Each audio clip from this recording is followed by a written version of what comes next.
Fan India ಸಿನಿಮಾಗಳಲ್ಲಿ release ಆಗಲಿರುವ ವರ್ಷದ ಬಹುನಿರೀಕ್ಷಿತ ಚಿತ್ರ ಕಾಂತಾರ ಚಾಪ್ಟರ್ 1. ರಿಷಬ್ ಶೆಟ್ಟಿ ನಟಿಸಿ ನಿರ್ದೇಶನ ಮಾಡಿರುವ ಕಾಂತಾರ ಚಾಪ್ಟರ್ 1 ಚಿತ್ರೀಕರಣ ಹಂತದಲ್ಲೇ ಒಂದಲ್ಲ ಒಂದು ಕಾರಣದಿಂದ ಸುದ್ದಿಯಾಗುತ್ತಿತ್ತು. ರಿಲೀಸ್ ಡೇಟ್ ಸಮೀಪಿಸುತ್ತಿದ್ದಂತೆ ನಿರ್ಮಾಣ ಸಂಸ್ಥೆ ಹೊಂಬಾಳೆ ಫಿಲ್ಮ್ಸ್ ಚಿತ್ರವನ್ನು ದೊಡ್ಡ ಮಟ್ಟದಲ್ಲಿ ತೆರೆಗೆ ತರಲು ಸಜ್ಜಾಗಿದೆ.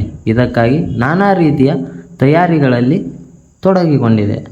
ಕಾಂತಾರ ಬಾಕ್ಸ್ ಆಫೀಸ್ನಲ್ಲಿ ನಿರೀಕ್ಷೆಗಿಂತ ಹೆಚ್ಚಿನ ಗಳಿಕೆಯನ್ನು ಕಂಡಿತ್ತು. ಕನ್ನಡದಲ್ಲಿ ತೆರೆಕಂಡು ಆ ಬಳಿಕ 6 ಭಾಷೆಗಳಲ್ಲಿ ಡಬ್ ಆಗಿತ್ತು.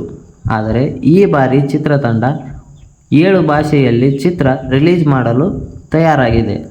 ಚಿತ್ರದ ಶೂಟಿಂಗ್ ಮುಕ್ತಾಯವಾಗಿದ್ದು, ಬಿಗ್ ಬಜೆಟ್ ಸಿನಿಮಾವನ್ನು ಬಿಗ್ ರೇಂಜ್ನಲ್ಲೇ ಪ್ರಚಾರ ಮಾಡಲು ಹೊಂಬಾಳೆ ಪ್ಲ್ಯಾನ್ ಮಾಡಿಕೊಳ್ಳುತ್ತಿದೆ. ಹೊಂಬಾಳೆ ಫಿಲ್ಮ್ಸ್ನ managing director lights camera countdown Kantara chapter 1 campaign ಶುರು ಅಕ್ಟೋಬರ್ 2ರಂದು ಚಿತ್ರಮಂದಿರದಲ್ಲಿ ಸಿಗೋಣ ಎಂದು ಅವರು ಬರೆದುಕೊಂಡು ಫೋಟೋವೊಂದನ್ನು ಹಂಚಿಕೊಂಡಿದ್ದಾರೆ. ಈ ಬಾರಿ ಭಾರತದಲ್ಲಿ ಮಾತ್ರವಲ್ಲದೆ ವಿದೇಶದಲ್ಲೂ ಕಾಂತಾರ ಪ್ರಚಾರ ನಡೆಸುವ ಸಾಧ್ಯತೆಗಳಿವೆ.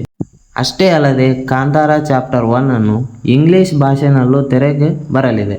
ಹಾಗಾಗಿ ವಿದೇಶದಲ್ಲೂ ಸಿನಿಮಾದ ಪ್ರಚಾರ ಇರುತ್ತದೆ ಎಂದು ಭಾವಿಸಬಹುದು. ಕನ್ನಡ, ಹಿಂದಿ, ತಮಿಳು, ತೆಲುಗು, ಮಲಯಾಳಂ, ಬೆಂಗಾಲಿ ಮತ್ತು ಇಂಗ್ಲಿಷ್ ಭಾಷೆಗಳಲ್ಲಿ ಕಾಂತಾರ ಚಾಪ್ಟರ್ 1 ಅದ್ಧೂರಿಯಾಗಿ ಅಕ್ಟೋಬರ್ 2ರಂದು ರಿಲೀಸ್ ಆಗಲಿದೆ. ಈ ಮಾಹಿತಿ ನಿಮಗೆ ಇಷ್ಟವಾಗಿದ್ದಲ್ಲಿ ಈ ವಿಡಿಯೋಗೆ ಒಂದು ಲೈಕ್ ಮಾಡಿ ಹಾಗೂ ನಮ್ಮ ಚಾನಲನ್ನು ಸಬ್ಸ್ಕ್ರೈಬ್ ಮಾಡಿ. ಧನ್ಯವಾದಗಳು.